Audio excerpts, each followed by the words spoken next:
કણ કણમાં શિવ છે, દરેક જગ્યાએ શિવ છે, વર્તમાન શિવ છે, ભવિષ્ય શિવ છે. બોલો હર હર મહાદેવ. ઓમ નમઃ શિવાય. તમામ ભક્તોને શ્રાવણ માસની હાર્દિક શુભકામનાઓ. આજે અમે તમને દુઃખ અને દરિદ્રતાનો નાશ કરનારી ભગવાન શિવની અત્યંત પવિત્ર કથાનું શ્રવણ કરાવવા જઈ રહ્યા છીએ. આ કથાનું વર્ણન શિવ પુરાણમાં પણ મળે છે. એવું કહેવાય છે કે જે મનુષ્ય આ કથાને સાચા હૃદયથી શરૂઆતથી અંત સુધી સાંભળે છે તેના ઘરે ક્યારેય દરિદ્રતા આવતી નથી. આ કથાનું શ્રવણ કર્યા પછી રોગી વ્યક્તિને તેના બધા રોગોથી મુક્તિ મળે છે. આ કથાના માધ્યમથી અમે તમને એ પણ જણાવવા જઈ રહ્યા છીએ કે શ્રાવણમાં ભગવાન શિવની કથાઓનું શ્રવણ કરવાથી કયું ફળ મળે છે.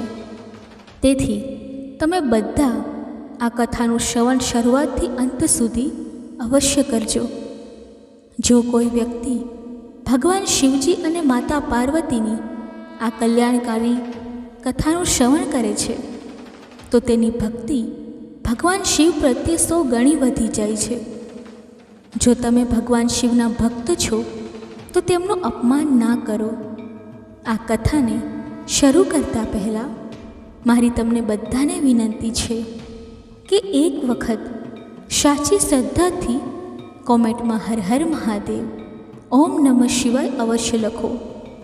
હું ભગવાન ભોલેનાથને પ્રાર્થના કરું છું કે તેઓ તમારા બધા પર પોતાની કૃપા જાળવી રાખે. તેઓ તમને હંમેશા ખુશ રાખે, તમારી દરેક મનોકામના પૂર્ણ કરે. દર્શક મિત્રો, આ ધરતી પર જેટલા જીવજંતુઓ છે તે બધા પોતાના દરેક કર્મનું ફળ અવશ્ય પામે છે. કોઈ પણ શુભ કે અશુભ કાર્ય ઈશ્વરની નજરથી છુપાયેલું રહેતું નથી. જ્યારે મનુષ્ય સાચા હૃદયથી કર્મો કરે છે ત્યારે ભગવાન પોતે પ્રસન્ન થઈને તેનું જીવન સુંદર બનાવી દે છે. તેની મનોકામનાઓ પૂરી કરવામાં ભલે થોડો વિલંબ થાય, પરંતુ નિરાશા ક્યારેય મળતી નથી. અને મિત્રો, શ્રાવણ માસમાં જે ભક્ત શ્રદ્ધાથી ભગવાન ભોલેનાથની કથાઓનું શ્રવણ કરે છે તેનું ભાગ્ય બદલાઈ જાય છે. ભોલેનાથ તેની દરેક વ્યથાનો અંત કરી દે છે અને સુખ સમૃદ્ધિનો આશીર્વાદ વરસાવે છે. આજની આ અદ્ભુત કથામાં જાણો કે કેવી રીતે ભોલેનાથ પોતાના ભક્તોની દરેક ઈચ્છા પૂરી કરે છે અને તેમના જીવનને દિવ્યતાથી ભરી દે છે. એક સમયની વાત છે. એક નગરમાં એક પંડિત રહેતો હતો. તે જન્મથી ખૂબ જ ગરીબ હતો. તે પંડિત પોતાની પત્ની અને પોતાના પુત્ર સાથે રહેતો હતો. તેના પુત્રનું નામ મોહન હતું. તે પંડિત રોજ સવારે ઉઠીને સ્નાન વગેરે કર્યા પછી તુલસીના છોડ પર જળ ચડાવતો હતો. તે રોજ નગરના બધા ઘરોમાં જઈને કથાઓ સંભળાવતો હતો. પરંતુ આ પંડિતના આ બધા કાર્યો તેની પત્નીને બિલકુલ પસંદ નહોતા. કારણ કે તે પંડિતની પત્ની ઘણા વર્ષોથી ભગવાન ભોલેનાથની પૂજા અર્ચના કરતી હતી અને શ્રાવણના બધા સોમવારે ઉપવાસ પણ રાખતી હતી. પરંતુ આ બધું કરવા છતાં તેને ગરીબીનો સામનો કરવો પડતો હતો. તેથી તે પંડિતની પત્ની ભગવાન ભોલેનાથથી ખૂબ જ નારાજ થઈ ગઈ હતી અને તેણે પૂજા અર્ચના છોડી દીધી. આ રીતે જ્યાં સુધી પંડિત યુવાન હતો ત્યાં સુધી તે ભગવાન ભોલેનાથની કથાઓ સંભળાવીને કે પૂજા અર્ચના કરીને જે ધન મળતું હતું તેનાથી પોતાના પરિવારનું ગુજરાન ચલાવતો હતો. પછી એક દિવસ તેની પત્નીએ ફરીથી ભગવાન ભોલેનાથની પૂજા અર્ચના શરૂ કરી. તે મનમાં વિચારતી હતી કે એક દિવસ એવો આવશે જ્યારે તેની બધી મનોકામનાઓ પૂરી થશે, તેની ગરીબી દૂર થશે. પરંતુ આટલી પૂજા અર્ચના કરવા છતાં તેને કોઈ ફળ ના મળ્યું. આથી તે ખૂબ દુઃખી થઈ ગઈ અને મનમાં પોતાને શ્રાપ આપવા લાગી કે અમે એવું કયું પાપ કર્યું છે કે જેના કારણે અમને આટલી ગરીબીનો સામનો કરવો પડે છે? ધીમે ધીમે પંડિત અને તેની પત્ની બંને ખૂબ વૃદ્ધ થઈ ગયા. હવે પંડિતના શરીરમાં એટલી શક્તિ બચી નહોતી કે તે નગરમાં ભગવાન ભોલેનાથની કથાઓ સંભળાવવા જઈ શકે. હવે તે પંડિત પણ હંમેશા બીમાર રહેવા લાગ્યો, કારણ કે તેને ઘણી બીમારીઓએ ઘેરી લીધો હતો. તેના ઘરને ચલાવનાર કોઈ નહોતું. આથી તે પંડિત પર ચિંતિત રહેવા લાગ્યો. ધીમે ધીમે તેના ઘરમાં કંઈ બચ્યું નહીં. તેને અનાજના દાણા માટે પણ સંઘર્ષ કરવો પડતો હતો.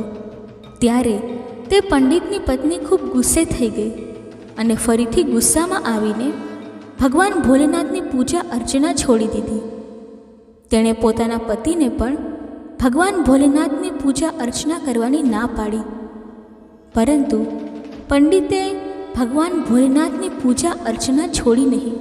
એક દિવસ તેની પત્ની ગુસ્સે થઈને તેના પતિને કહેવા લાગી, હે સ્વામી, આપણે બંને ક્યાં સુધી ભગવાન ભોલેનાથની પૂજા અર્ચના કરતા રહીશું? કારણ કે ભગવાન શિવ શંભુની પૂજા અર્ચના કરતાં કરતાં આપણે બંને ખૂબ વૃદ્ધ થઈ ગયા છીએ, પરંતુ હજી સુધી આપણને આટલી પૂજા અર્ચનાનું કોઈ ફળ મળ્યું નથી. આપણે આટલી ગરીબીનો સામનો કરી રહ્યા છીએ અહીં સુધી કે આપણી ગરીબી દૂર થઈ નથી. ઉલટાનું આપણે પહેલાં કરતાં વધુ ગરીબ થઈ ગયા છીએ. પહેલાં તો થોડું ઠીક હતું, પરંતુ હવે તો અનાજના દાણા માટે રડવું પડે છે. પંડિતની પત્નીએ આગળ કહ્યું, હે સ્વામી, હું જ મૂર્ખ છું, જેણે એક વખત ભગવાન ભોલેનાથની પૂજા અર્ચના બંધ કરીને ફરીથી શરૂ કરી.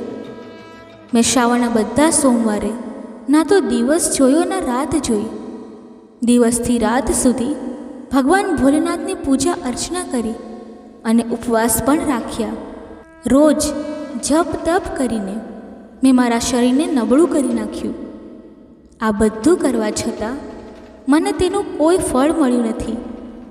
અને હવે તમારા ભગવાન શિવ શું સાથ આપશે, જેના પર તમે રોજ શિવલિંગ પર જળ ચડાવો છો? દર્શક મિત્રો, પોતાની પત્નીની વાત સાંભળીને પંડિતે તેને કંઈ જ ન કહ્યું, કારણ કે તેને પોતાના આરાધ્ય ભગવાન ભોલેનાથ પર પૂરો વિશ્વાસ હતો. બીજી બાજુ તેનો પુત્ર મોહન હજુ શિક્ષણ પૂરું કરી રહ્યો હતો. થોડા દિવસોમાં તેનું શિક્ષણ પૂરું થઈ ગયું. તે શિક્ષણ પૂરું કરીને ઘરે આવી ગયો. જ્યારે તેણે પોતાના માતા પિતાને કષ્ટમાં જોયા, ત્યારે તેણે પોતાના ભવિષ્ય વિશે વધુ ન વિચારતા પોતાના માતા પિતાની સેવા શરૂ કરી. તેણે તેમની બધી મનોકામનાઓ પૂરું કરવાનું શરૂ કર્યું અને ઘરનો આખો બોજ પોતાના ખભા પર લઈ લીધો. તે પોતાના પિતાની જેમ નગરોમાં જઈને ભગવાન ભોલેનાથની કથાઓ સંભળાવવા લાગ્યો અને કથા સંભળાવવાથી મળેલી દક્ષિણાથી પોતાના પરિવારનું ગુજરાન ચલાવવા લાગ્યો. આ રીતે ઘણા વર્ષો વીતી ગયા. એક દિવસની વાત છે, જ્યારે મોહન તે નગરના ભગવાન શિવના પ્રસિદ્ધ મંદિરમાં પૂજા અર્ચના કર્યા પછી ત્યાં હાજર શિવ ભક્તોને ભગવાન ભોલેનાથની પવિત્ર કથાનું શ્રવણ કરાવતો હતો. તે કહેતો હતો કે જે કોઈ ભગવાન ભોલેનાથની આ પવિત્ર કથાને સાચા હૃદયથી શ્રવણ કરે છે, તેની બધી મનોકામનાઓ ભગવાન ભોલેનાથ પૂરી કરે છે. મોહનની આ વાત તે દિવસે મંદિરમાં આવેલા નગરના રાજાએ સાંભળી લીધી. રાજાને આ વાત ખૂબ ગમી. તેથી રાજા મોહન પાસે ગયા અને કહ્યું, મને તમારી આ કથા ખૂબ ગમી છે, પરંતુ શું તમે આજથી રોજ રાજકુમારીને ભગવાન ભોલેનાથની કથાઓ સંભળાવશો?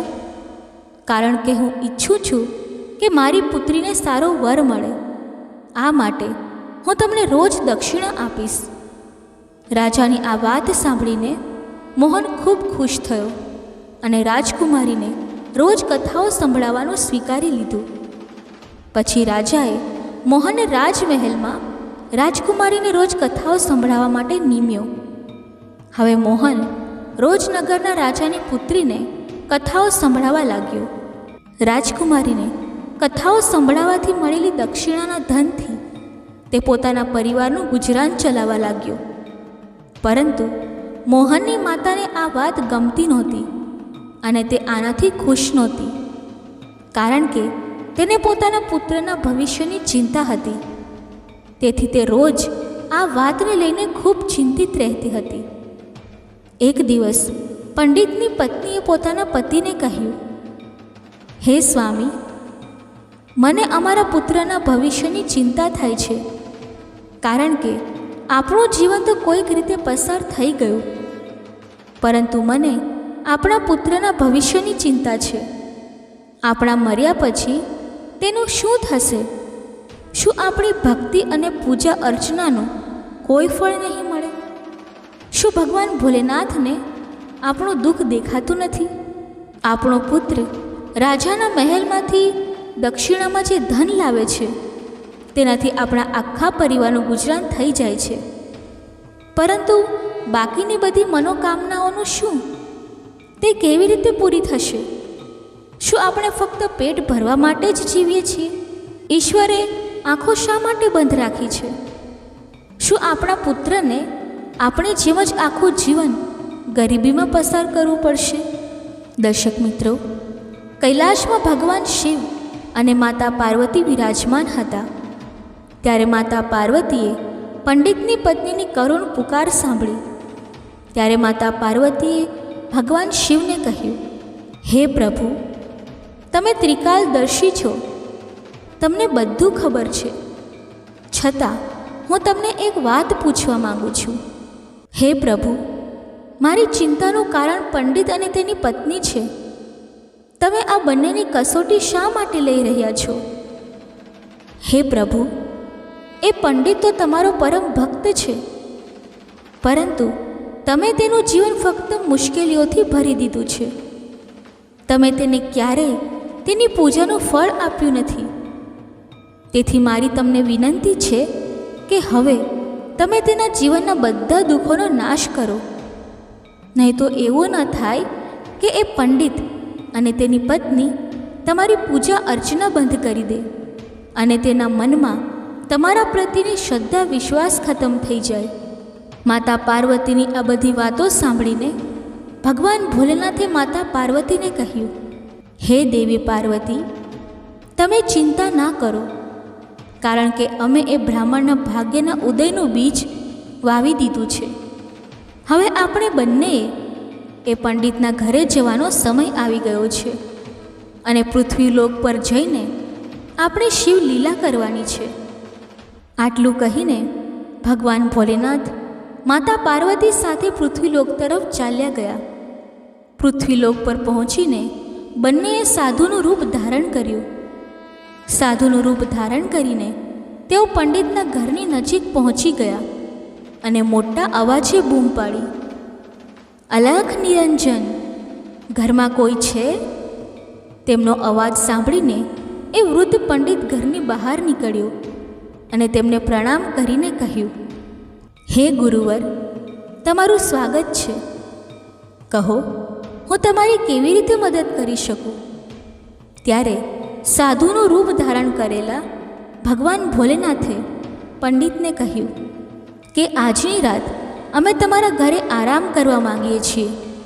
ત્યારે પંડિતે મનમાં વિચાર્યું કે આ તો અમારા અતિથિ છે, મારે તેમને ના ન પાડવી જોઈએ, કારણ કે જો તેમને ખરાબ લાગી જશે તો તેઓ મારા આખા પરિવારને શ્રાપ આપી શકે છે.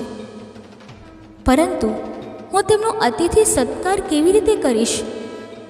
કારણ કે મારો પુત્ર જે ધન લાવે છે તેનાથી માંડ એક સમયના ભોજનની વ્યવસ્થા થાય છે. આથી હું તેમના ભોજનની વ્યવસ્થા કેવી રીતે કરી શકું? મનમાં આટલું વિચારીને તેણે કહ્યું, હે ગુરુવર, મારો પુત્ર નગરના રાજાની પુત્રીને કથા સંભળાવીને જે ધન લાવે છે તેનાથી આખા પરિવારનું એક સમયનું ભોજન થાય છે. આથી હું ફક્ત એક સમયના ભોજનની જ વ્યવસ્થા કરી શકું છું. ત્યારે સાધુનું રૂપ ધારણ કરેલા ભગવાન ભોલેનાથે પંડિતને એક પાત્ર આપ્યું અને કહ્યું, હે પુત્ર, આજથી તમે તમારી પત્નીને કહી દો કે આ પાત્રમાં ભોજન બનાવે. આ પાત્રમાં ભોજન બનાવવાથી આપણે બધા માટે બંને સમયનું ભોજન બની જશે. પછી આ પાત્રમાં ભોજન બનાવવાથી બધા માટે બંને સમયના ભોજનની વ્યવસ્થા થઈ ગઈ. આ દ્રશ્ય જોઈને તે બધા ખૂબ આશ્ચર્યમાં પડી ગયા અને ખૂબ ડરી ગયા. દર્શક મિત્રો, બીજા દિવસે સવારે ઉઠીને મોહન રાજકુમારીને કથા સંભળાવવા જઈ રહ્યો હતો. ત્યારે અચાનક સાધુનું રૂપ ધારણ કરેલા ભગવાન ભોલેનાથે મોહનને પૂછ્યું, હે પુત્ર, તું ક્યાં જઈ રહ્યો છે? ત્યારે મોહને તેમને કહ્યું, હે ગુરુવર, હું તો હવે આ નગરના રાજાની પુત્રીને કથાનું શ્રવણ કરાવવા જઈ રહ્યો છું. ત્યારે સાધુનો રૂપ ધારણ કરેલા ભગવાન ભોલેનાથે મોહનને કહ્યું, હે પુત્ર, આજે જ્યારે તું રાજકુમારીને કથાનું શ્રવણ કરાવવા જાય ત્યારે તું તેને પૂછજે કે તે પોતાની કઈ મનોકામનાની પૂર્તિ માટે રોજ ભગવાન ભોલેનાથની કથાનું શ્રવણ કરે છે. આ સાંભળીને મોહન રાજમહેલમાં પહોંચી ગયો અને રાજકુમારીને કથાનું શ્રવણ કરાવવા લાગ્યો. રાજકુમારીને કથાનું શ્રવણ કરાવ્યા પછી મોહને તે જ પ્રશ્ન તેને પૂછ્યો કે તું તારી કઈ મનોકામનાની પૂર્તિ માટે રોજ કથાનું શ્રવણ કરે છે? ત્યારે રાજકુમારીએ મોહનને કહ્યું, હું મારી આ મનોકામનાની પૂર્તિ માટે રોજ ભગવાન ભોલેનાથની કથાઓનું શ્રવણ કરું છું, જેથી મને એવો વર મળે જેની ચર્ચા આખા નગરમાં બધા કરે. તેના મસ્તક પર ચંદ્ર અને સૂરજ હોય અને તેનું ભાગ્ય એટલું સારું હોય કે તેના ઘરમાં કોઈ પણ વસ્તુની કમી ન હોય. તે એવી જાન લઈને આવે જેવી અત્યાર સુધી કોઈએ જોઈ ના હોય. રાજકુમારીની આ વાતો સાંભળીને મોહન ઘરે પાછો ફર્યો અને ઘરે પહોંચીને સાધુરૂપી ભગવાન ભોલેનાથને બધી વાતો કહી દીધી. ભગવાન ભોલેનાથે સાધુના રૂપમાં મોહનને કહ્યું, હે પુત્ર, ઠીક છે, હવે બીજા દિવસે જ્યારે તું રાજકુમારીને કથાનું શ્રવણ કરાવવા જાય ત્યારે ફરીથી એ જ પ્રશ્ન પૂછજે. જો રાજકુમારી તને ફરીથી ગઈકાલવાળી વાતો કહે તો તું તેને તરત જ કહી દેજે કે તને જેવો વર જોઈએ છે તેવો હું જ છું. આટલું કહીને ત્યાંથી ચાલ્યો આવજે. ત્યારે મોહને સાધુરૂપી ભગવાન ભોલેનાથને કહ્યું, હે ગુરુવર, ક્યાં હું એક ગરીબ પંડિત અને ક્યાં તે આ નગરના રાજાની પુત્રી? ભલા અમારું લગ્ન કેવી રીતે થઈ શકે? મારું ઘર તો તેના દ્વારા આપેલી દક્ષિણા પર ચાલે છે. પરંતુ જ્યારે આ વાત રાજાને ખબર પડશે કે હું તેની પુત્રી સાથે લગ્ન કરવા માગું છું તો તે મને મારા આખા પરિવાર સાથે મૃત્યુદંડ આપી દેશે. તેથી તમે માફ કરો, કારણ કે હું આવું નથી કરી શકતો. મોહનની વાત સાંભળીને સાધુરૂપી ભગવાન ભોલેનાથે મોહનને કહ્યું, હે પુત્ર, ઠીક છે, અમે હમણાં જ તને અને તારા આખા પરિવાર સાથે અમારા શાપથી ભસ્મ કરી દઈશું. મોહન પહેલેથી જ તેમના ચમત્કારથી ખૂબ ડરેલો હતો. તેમની આવી વાતો સાંભળીને તે વધુ ડરી ગયો અને મનમાં વિચારવા લાગ્યો કે રાજા સાહેબ તો મને અને મારા પરિવારને પછીથી મૃત્યુદંડ આપશે, પરંતુ તે પહેલાં આ તો હમણાં જ પોતાના શ્રાપથી ભસ્મ કરી દેશે. મનમાં આટલું વિચારીને તેણે આવું કરવાનું વચન આપ્યું અને રાજકુમારીને ભગવાન ભોલેનાથની કથાનું શ્રવણ કરાવવા રાજમહેલ તરફ નીકળી ગયા. રાજમહેલ પહોંચીને તેણે રાજકુમારીને ભગવાન ભોલેનાથની કથાનું શ્રવણ કરાવવાનું શરૂ કર્યું. તે પછી તેણે રાજકુમારીને ફરીથી પૂછ્યું કે તું તારી કઈ મનોકામનાની પૂર્તિ માટે ભગવાન ભોલેનાથની કથાનું શ્રવણ કરે છે? ત્યારે રાજકુમારીએ ફરીથી એ જ જવાબ આપ્યો જે તેણે પહેલા દિવસે આપ્યો હતો. તે પછી મોહને રાજકુમારીને કહ્યું, હે રાજકુમારી, તને જેવો વર જોઈએ છે તેવો હું જ છું. આટલું કહીને મોહન તરત જ રાજમહેલમાંથી ભાગીને પોતાના ઘરે આવી ગયો. પરંતુ મોહનની આવી વાતો સાંભળીને રાજકુમારી ખૂબ ગુસ્સે થઈ ગઈ. પછી તેણે પોતાની એક દાસીને બોલાવીને તેને બધી વાત કહી દીધી અને કહ્યું કે મારી આ આખી વાત પિતાજીને જણાવી દે. પછી જ્યારે આ વાત રાજાને ખબર પડી ત્યારે તે પણ મોહન પર ખૂબ ગુસ્સે થયો અને તેણે રાજકુમારીને ભરોસો આપ્યો કે આ ઉડાવ પંડિતને આ માટે અવશ્ય સજા મળશે. પછી રાજાએ તરત જ પોતાના મંત્રીઓને દરબારમાં બોલાવ્યા અને તેમની સાથે વિચાર વિમર્શ કરવા લાગ્યો. ત્યારે તેના મહામંત્રીએ રાજાને કહ્યું, હે રાજન, તેણે જે અપરાધ કર્યો છે તે ફાંસી આપવા લાયક છે, પરંતુ તે એક બ્રાહ્મણ છે. જો તમે તેને ફાંસી આપી દો તો તમને બ્રહ્મ હત્યાનું ઘોર પાપ લાગશે. તેથી આપણે તેને કોઈ અલગ રીતે સજા આપવી જોઈએ, જેથી તમને બ્રહ્મ હત્યાનું ઘોર પાપ ન લાગે. મિત્રો, પછી રાજાએ ઘણીવાર વિચાર વિમર્શ કર્યો અને પોતાના કેટલાક સૈનિકોને બોલાવીને તેમને કહ્યું કે તે પંડિતના ઘરે જાઓ અને તેને કહો કે રાજા સાહેબ તમારી સાથે પોતાની પુત્રીના લગ્ન કરવા તૈયાર છે, પરંતુ તેમની કેટલીક શરતો છે, જે જો તમે પૂરી નહીં કરી શકો તો તમને અને તમારા આખા પરિવારને મૃત્યુદંડ આપી દેવામાં આવશે. રાજા સાહેબની પહેલી શરત છે કે બધા જાનૈયાઓના રોકાણ માટે ઘણા બધા જાનૈયા ઘર બનાવવામાં આવશે, પરંતુ બધા જાનૈયા ઘર જાનૈયાઓથી ભરેલા હોવા જોઈએ. કોઈ પણ જાનૈયા ઘર ખાલી ન રહેવું જોઈએ. બીજી શરત એ છે કે જાનૈયાઓના આતિથ્ય માટે બનાવેલું ભોજન બચવું ના જોઈએ. ત્રીજી શરત એ છે કે એક એવી અદ્ભુત જાન હોવી જોઈએ જેની પ્રશંસા આ નગરના બધા લોકો કરે, અને જો જાનના આગમન વખતે અમારી કોઈ પણ શરત અધૂરી જણાશે તો જાનમાં આવેલા બધા જાનૈયાઓને પણ મૃત્યુદંડ આપી દેવામાં આવશે. રાજાનો આદેશ મળતા જ સૈનિકો મોહનના ઘર તરફ નીકળી ગયા. બીજી બાજુ મોહન ઘરે પહોંચીને સાધુરૂપી ભગવાન ભોલેનાથને બધી વાતો કહી દીધી કે તમે કહ્યું તેમ કરવાથી રાજકુમારી ખૂબ ગુસ્સે થઈ ગઈ હતી. હવે ટૂંક સમયમાં ફાંસીનો આદેશ આવવાનો જ છે. આટલામાં રાજાના સૈનિકોએ મોટેથી દરવાજો ખખડાવવાનું શરૂ કર્યું. દરવાજો ખખડાવવાનો અવાજ સાંભળીને મોહનના પિતાએ દરવાજો ખોલ્યો.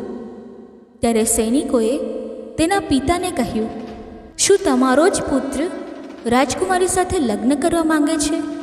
ચાલો ઠીક છે, રાજા સાહેબે પણ પોતાની પુત્રી સાથે લગ્ન કરવાની પરવાનગી આપી દીધી છે, પરંતુ રાજા સાહેબની કેટલીક શરતો છે જે પૂરી કરવી જ પડશે, નહીં તો તમારા આખા પરિવારને મૃત્યુદંડ આપી દેવામાં આવશે. સૈનિકોની વાત સાંભળીને મોહનના પિતા ખૂબ ડરી ગયા અને તેમણે કહ્યું, હે સૈનિકો, અમારે રાજા સાહેબની કઈ શરતો પૂરી કરવી પડશે તે શરતો અમને જણાવવાની કૃપા કરો. ત્યારે રાજાના સૈનિકોએ મોહનના પિતાને કહ્યું, હે બ્રાહ્મણ, રાજા સાહેબની પહેલી શરત એ છે કે બધા જાનૈયાઓના રોકાણ માટે ઘણા બધા જાનૈયા ઘર બનાવવામાં આવશે, પરંતુ બધા જાનૈયા ઘર જાનૈયાઓથી ભરેલા હોવા જોઈએ. કોઈ પણ જાનૈયા ઘર ખાલી ન રહેવું જોઈએ.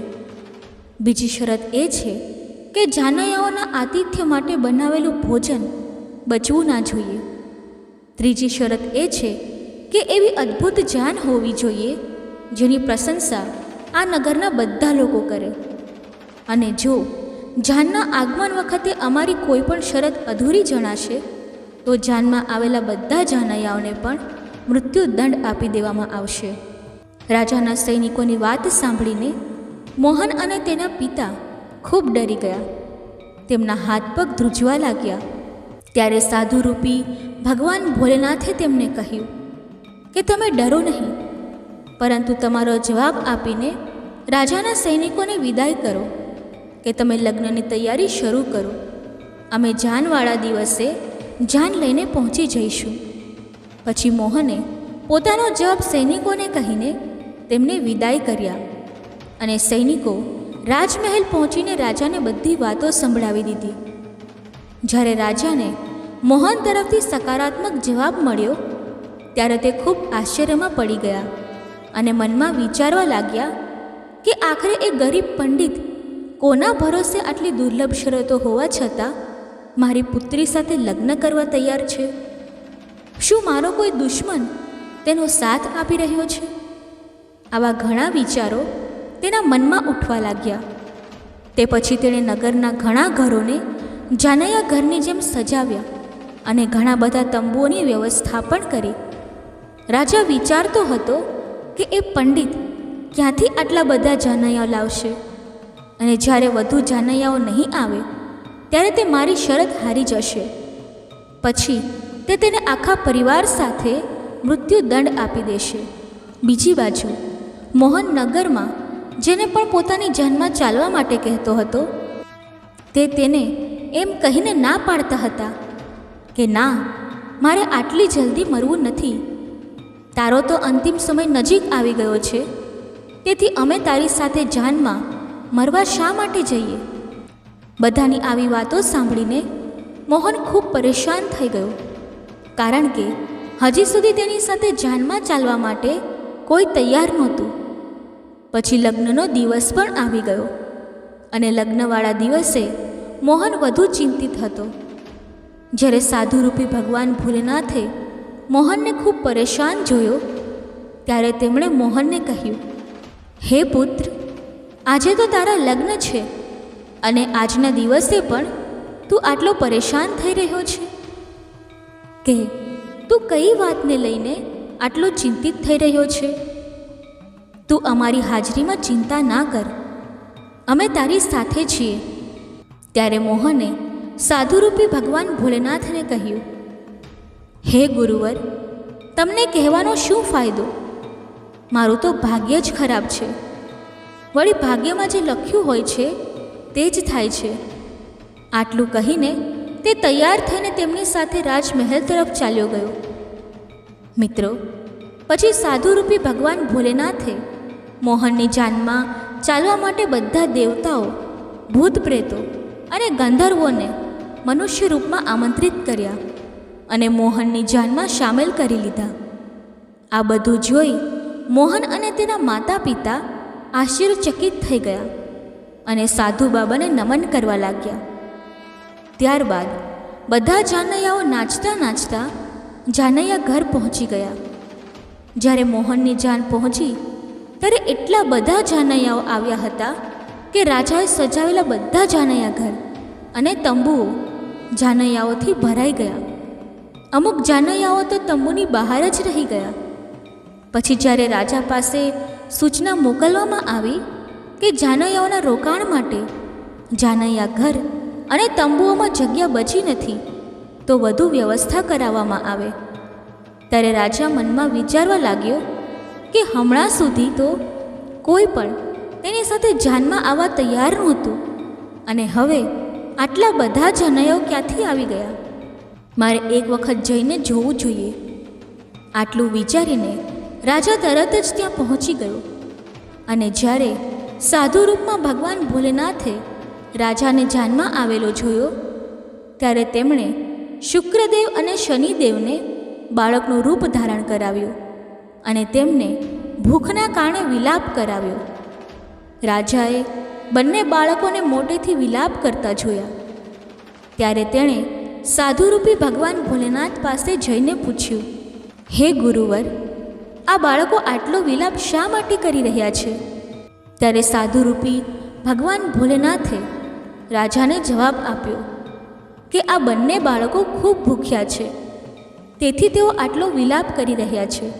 પછી રાજાએ એ બંને બાળકોને ભોજન કરાવવાના સ્થળે મોકલી દીધા. થોડી જ વારમાં રાજાના સૈનિકોએ તેની પાસે આવીને કહ્યું, હે રાજન, એ બંને બાળકોએ તો આખું ભોજન સમાપ્ત કરી દીધું છે અને તેમ છતાં તેઓ બંને મોઢેથી ચીસો પાડી રહ્યા છે કે તેમને ભૂખ લાગી છે. પોતાના સૈનિકોની આવી વાતો સાંભળીને રાજા ખૂબ પરેશાન થઈ ગયો, કારણ કે હવે તેનું આખું અહંકાર ચૂર ચૂર થઈ ગયું હતું. પછી રાજા સાધુરૂપી ભગવાન ભોલેનાથના ચરણોમાં પડી ગયો અને તેમને કહેવા લાગ્યો, હે ગુરુવર, હવે મારી લાજ તમારા જ હાથમાં છે. ત્યારે ભગવાન ભોલેનાથે રાજાને કહ્યું કે કોઈ વાંધો નહીં, બધું ઠીક થઈ જશે. તમે રાજમહેલમાં જઈને જાનને આવકારવાની તૈયારી શરૂ કરો. પછી રાજાએ નગરના બધા ઘરોને સારી રીતે સજાવ્યા અને આખા નગરને એકદમ દુલ્હનની જેમ સજાવ્યું. મોહન પણ લગ્નના પોશાકમાં કોઈ રાજકુમારથી ઓછો નહોતો લાગતો. મોહનના ચહેરાને ચંદ્ર અને સૂરજથી સજાવવામાં આવ્યો હતો. ત્યારબાદ મોહન એક સુંદર રથમાં બેસીને રાજમહેલ તરફ જવા લાગ્યો.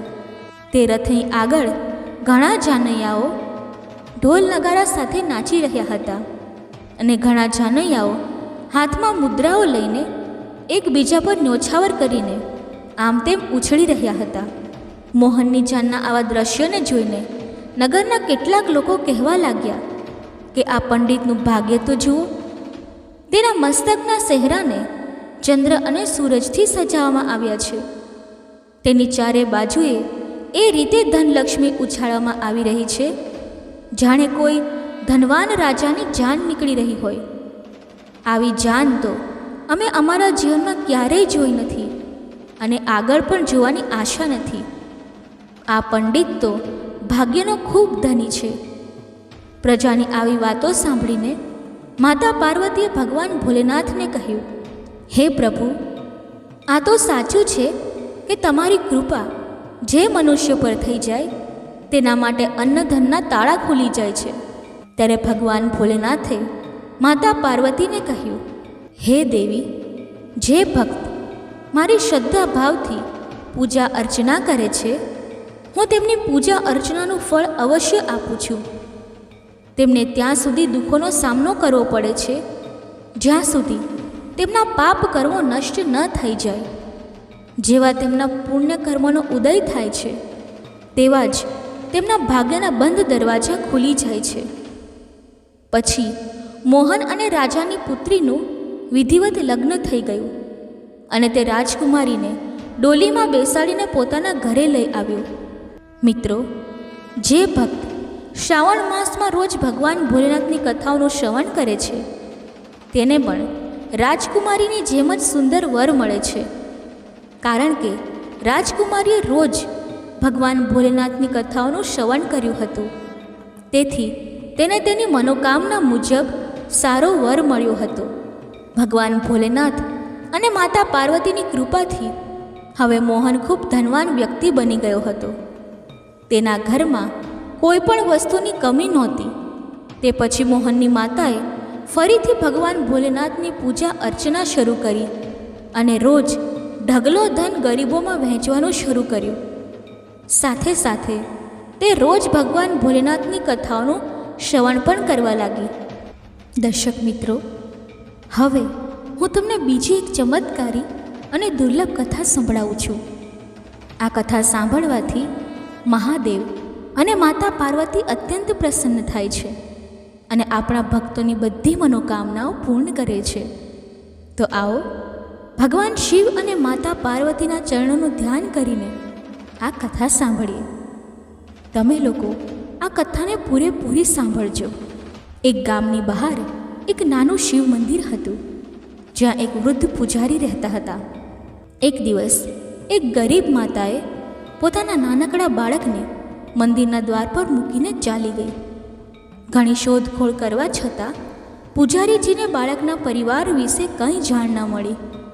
જ્યારે ગામનો કોઈ પણ વ્યક્તિ બાળકનું લાલન પાલન કરવા તૈયાર ન થયો ત્યારે પૂજારીજીએ ભગવાન શિવની ઈચ્છા સમજીને તેને પોતાની પાસે રાખી લીધું અને તેનું નામ ભોલા રાખ્યું. ગામના શ્રદ્ધાળુ ભક્તો પાસેથી જે કંઈ મળતું તેનાથી ભગવાન શિવજીના પૂજારી અને બાળક ભોલાનું કોઈક રીતે ગુજરાન ચાલતું હતું. જો કોઈ દિવસ ઓછું પડી જાય તો પૂજારીજી બાળક અને ભગવાનને ભોગ ધરાવીને પોતે ગંગાજળ પીને રહી જતા. ધીરે ધીરે ભોલા મોટો થવા લાગ્યો અને હવે તે પૂજારીજીના કામમાં હાથ બટાવવા લાગ્યો. વૃદ્ધ પૂજારીજીના થાકેલા હાથોને થોડો આરામ મળવા લાગ્યો. તેથી તેમણે ભોલાને મંદિરની સફાઈ, ભગવાન શિવજીની પૂજા, તેમને ભોગ ધરાવો અને આરતી કરવાની વિધિ સારી રીતે સમજાવી દીધી. હવે તેઓ પોતે ભગવાન શિવના નામનો જાપ અને સંકીર્તનમાં સમય વિતાવવા લાગ્યા. એક દિવસ ભગવાન શિવનું મંગલકારી નામ ઓમ નમઃ શિવાય નો જાપ કરતાં કરતાં જ તેમના પ્રાણ છૂટી ગયા. હવે ભોલા બાળકનો આ સંસારમાં ભગવાન શિવ સિવાય બીજો કોઈ સહારો ન રહ્યો. તેણે પૂજારીજીની આ 3 વાતો ક્યારેય ના ભૂલી. પહેલી, ભગવાન ભોલેનાથ શિવ શંકરને તાજી ગરમ રસોઈનો જ ભોગ ધરાવવો. બીજી, ભગવાનને ભોગ ધરાવ્યા વિના પોતે કંઈ જ ન ખાવું. ત્રીજી, ભગવાન શિવ પર વિશ્વાસ રાખીને ક્યારેય કોઈ પણ વસ્તુનો સંગ્રહ ન કરવો, વાસી ભોજનનો પણ નહીં. જો કોઈ ભક્ત અગાઉથી બનાવેલું ભોજન કે મીઠાઈ મંદિરમાં આપી જતું તો ભોલા તેને બાળક અને ગરીબોમાં વહેંચી દેતો. તે તાજી રસોઈ બનાવીને જ ભગવાનને ભોગ ધરાવતો. તે પછી જ પોતે પ્રસાદ ગ્રહણ કરતો અને જો કંઈ બચે તો તેને વહેંચી દેતો. જો રસોઈ બનાવવાની સામગ્રી ન હોય તો ભોલે બાબા અને ભોલા ભક્ત બંને ગંગાજળ પીને જ રહેતા. એક વખત વરસાદની ઋતુ આવી અને 3-4 દિવસ સુધી મુશળધાર વરસાદ થવાથી મંદિરમાં એક પણ ભક્ત આવ્યો નહીં. ભોલા પોતાના ભોલે બાબાને ગંગાજળનો જ ભોગ ધરાવતો અને તેને જ પીને રહેતો. ભગવાન શિવ પણ બાળકની ભક્તિ અને સહનશક્તિની પરીક્ષા લેતા રહ્યા. પરંતુ અંતે પોતાના ભક્ત બાળકને ભૂખથી તડપતો જોઈને તેમનાથી રહેવાયું નહીં. તેઓ શેઠના નોકરનું રૂપ ધારણ કરી હાથમાં ભોજન સામગ્રીની પોટલી લઈ વરસાદમાં ભીંજાતા મંદિરના દ્વારે પહોંચી ગયા. તેમણે અવાજ લગાવી ભોલાને બોલાવ્યો અને તેના હાથમાં પોટલી આપતા બોલ્યા, શેઠજીએ આ કાચું રાશન મોકલ્યું છે. આનાથી રસોઈ બનાવો, ભોગ ધરાવો અને પોતે પણ પ્રસાદ લો. હું કાલે ફરી આવીશ.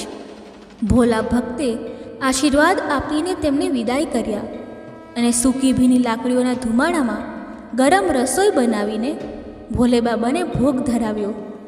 આખી વરસાદની ઋતુ દરમિયાન ભોલે બાબા નોકરના રૂપમાં ભોલા ભક્તને કાચું અનાજ આપવા આવતા રહ્યા અને પોતે પણ ગરમા ગરમ રસોઈનો ભોગ મેળવતા રહ્યા. એક દિવસ ભોલા ભક્તે વિચાર્યું કે શેઠજીને સીધું મોકલતા 4 મહિના થઈ ગયા છે, પરંતુ તેઓ પોતે ક્યારે મંદિરમાં ભોલે બાબાનો પ્રસાદ લેવા આવ્યા નથી. બીજા દિવસે જ્યારે ભોલે બાબા નોકરના વેશમાં સિદ્ધાની પોટલી લઈને ભોલા ભક્ત પાસે આવ્યા ત્યારે ભોલા ભક્ત તેમને બોલ્યો, ભાઈ, તમારા આટલા ધર્માત્મા શેઠજી ક્યારેય પોતે મંદિરમાં પ્રસાદ લેવા નથી આવ્યા. આનાથી મારું હૃદય અત્યંત દુઃખી થઈ રહ્યું છે. તમારા શેઠજીને કહો કે આવતીકાલે તેઓ પણ મંદિરમાં પ્રસાદ લેવા જરૂર આવે. ભક્તની વાત સાંભળીને નોકર બનેલા ભોલે બાબા ચોંકીને ગભરાઈ ગયા અને બોલ્યા, પૂજારીજી, શેઠજી મારા દ્વારા તમને કાચું અનાજ મોકલે છે. તમે તેનાથી ભગવાનને ભોગ ધરાવો છો અને પોતે પણ પ્રસાદ લો છો, તો શેઠજીને વચ્ચે બોલાવવાની શું જરૂર છે? જેમ ચાલે છે તેમ ચાલવા દો. ભોલા બોલ્યો, એમ કેવી રીતે ચાલવા દો? તમારા ધર્માત્મા શેઠજી આટલા દિવસથી કાચું અનાજ મોકલે છે. શું તેમને હું ભગવાનનો પ્રસાદ આપવાનો મારું કર્તવ્ય પણ પૂરું ના કરું? હું કોઈનો ઉધાર ખાનારો નથી. તમારા શેઠજીને કહી દો કે જો આવતીકાલે ભોલે બાબાનો પ્રસાદ લેવા નહીં આવે તો હું તેમના દ્વારા મોકલેલું કાચું અનાજ લેવાનું બંધ કરી દઈશ. નોકર બનેલા ભગવાન શિવ પોતાના ભોલા ભક્તની આ અડગ વાત સાંભળીને કંપી ગયા અને મનમાં હસતા હસતા વિચાર્યું, વાહ, આજે તો લેનાર જ આપનાર પર દબાણ કરે છે. પરંતુ સરળ હૃદયના ભક્તના ભાવ પર રીઝીને તેઓ બોલ્યા, ઠીક છે પૂજારીજી, આવતીકાલે શેઠજી મંદિરમાં પ્રસાદ લેવા જરૂર આવશે. બીજે દિવસે વહેલી સવારે જ ભોલે બાબા નોકરના વેશમાં દૂધ અને ઘણી બધી ભોજન સામગ્રી લઈને મંદિર પહોંચી ગયા. ભોલા ચોંકતા બોલ્યો, ભાઈ, આજે આટલું બધું અનાજ અને આ બધી વસ્તુઓ કેમ લાવ્યા? નોકર બનેલા ભગવાન શિવ બોલ્યા, પૂજારીજી, ભૂલી ગયા? આજે તમે શેઠજીને પ્રસાદ માટે બોલાવ્યા છે, તેથી તમે વધુ રસોઈ બનાવો અને ભોલે બાબાને ભોગ ધરાવો. હા, એટલું તો કહો કે શેઠજી ક્યારે આવશે? ભોલાએ ખુશ થઈને તેમને શેઠજીના આવવાનો સમય જણાવ્યો અને ભોલા ભક્તની ઈચ્છા પૂર્ણ કરવા માટે ભગવાન શિવ કૈલાશ પર શેઠનું રૂપ ધારણ કરવા લાગ્યા. આ બાજુ જ્યારે મમતામયી અન્નપૂર્ણા માતા પાર્વતીએ જોયું કે તેમના સ્વામી આજે એક પ્યારા ભક્ત પાસે જઈ રહ્યા છે, તો તેઓ કેવી રીતે પાછળ રહી શકે? તેમણે પણ પતિની આજ્ઞા લઈને શેઠાણીજીનું રૂપ ધારણ કરવાનું શરૂ કર્યું. ભોલે બાબાએ પોતાના ગળામાંથી મૂંડોની માળા ઉતારી દીધી. શરીર પર લગાવેલી ભસ્મ, કમરે પહેરેલું બાંગાબર અને બાહુઓ તથા કાનમાં પહેરેલા સાપના હાર પણ ઉતારીને રાખી દીધા. તેમણે એક મખમલનો કુર્તો પહેર્યો. પોતાની જટાઓને સીધી કરીને ગંગા અને ચંદ્રમાને તેમાં છુપાવી દીધા અને ઉપરથી એક સુંદર રંગબેરંગી પાઘડી પહેરી લીધી. હંમેશા ખુલ્લા પગે ફરનારા શિવજીએ આજે પોતાના પગમાં રેશમી જૂતીઓ પહેરી લીધી. હાથનું ત્રિશૂળ અને ડમરું ભોલે બાબાએ નંદીના હાથમાં આપી દીધું અને પોતાના હાથમાં એક સુંદર છડી લઈને પાર્વતીજીની તૈયારીની રાહ જોતા કૈલાશ પર ચાલવા લાગ્યા.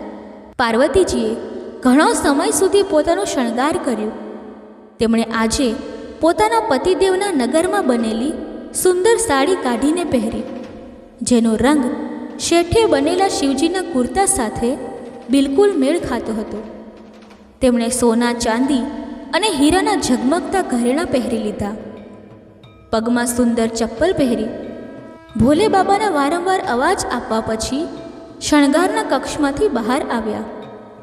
જ્યારે પાર્વતીજી અને શિવજી એકબીજાને શેઠ શેઠાણીના વેશમાં જોયા તો તેઓ પણ ચકિત થઈને એકબીજાને નિહાળતા રહી ગયા. બંને એકબીજાને જોઈને નિહાલ થઈ રહ્યા હતા. આ પહેલાં તેમણે ક્યારે એકબીજાનું આટલું સુંદર રૂપ જોયું નહોતું. જ્યારે ભગવાન ગૌરી શંકર શેઠ શેઠાણીનું રૂપ ધરીને કૈલાશથી પોતાના ભક્ત પાસે દાવત લેવા ચાલ્યા, ત્યારે ગણેશજી, કાર્તિકેયજી, નંદીજી, ઋષિમુનિ, દેવતા અને દેવાંગનાઓ પણ તેમને જોઈને જોતા જ રહી ગયા.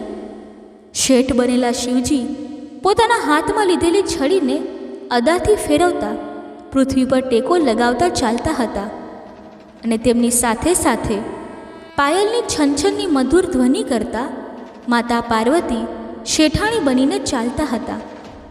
બીજી બાજુ ભોલા ભક્ત પણ ખૂબ મહેનતથી બધા પકવાન બનાવવામાં લાગી ગયો.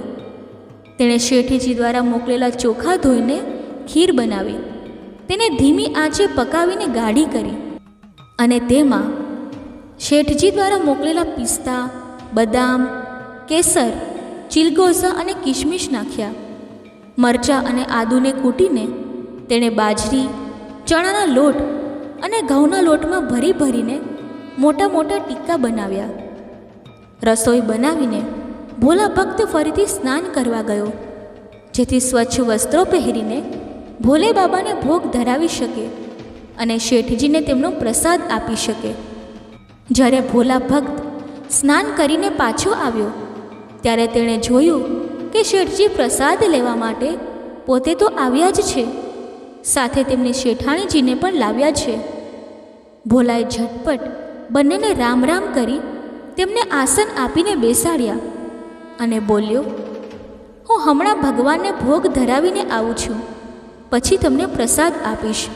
ભાવનાના ભૂખ્યા ભોલે બાબાથી ભૂખ સહન થઈ રહી નહોતી, તેથી તેઓ બોલ્યા, પૂજારીજી, ભગવાનને જલ્દી ભોગ ધરાવો, મારાથી ભૂખ સહન થતી નથી. ભોલા ભક્ત બોલ્યો, શેઠજી, ભૂખ તો મને પણ ખૂબ જોરથી લાગી છે, પરંતુ પોતાની ભૂખને કારણે હું ભગવાનને ભોગ ધરાવવાનું ભૂલતો નથી. જો દુનિયાના બધા લોકો આવી રીતે પોતાની ભૂખ માટે ભગવાનને ભોગ ધરાવવાનું ભૂલી જાય તો ભગવાન તો ભૂખ્યા જ મરી જાય. શેઠજી બનેલા ભોલે બાબાએ એક કેળનું પાન ઉપાડતા બોલ્યા, પૂજારીજી, તમે ભોગ ધરાવો. આ બાજુ હું કેળાનું પાન પર પીરસી લઉં. મારાથી ભૂખ સહન થતી નથી. ભોલા ભક્તે શેઠજી બનેલા ભોલે બાબાને ગુસ્સો કરતા કહ્યું, શેઠજી, ભગવાનના કામમાં ના તો ઉતાવળ ચાલે ના કંજૂસી. હું જ્યાં સુધી ભગવાને ભોગ નથી ધરાવતો ત્યાં સુધી તમે રસોઈની નજીક પણ આવશો નહીં. ચૂપચાપ બેસી જાઓ અને ઓમ નમઃ શિવાયનો જાપ કરતા રહો.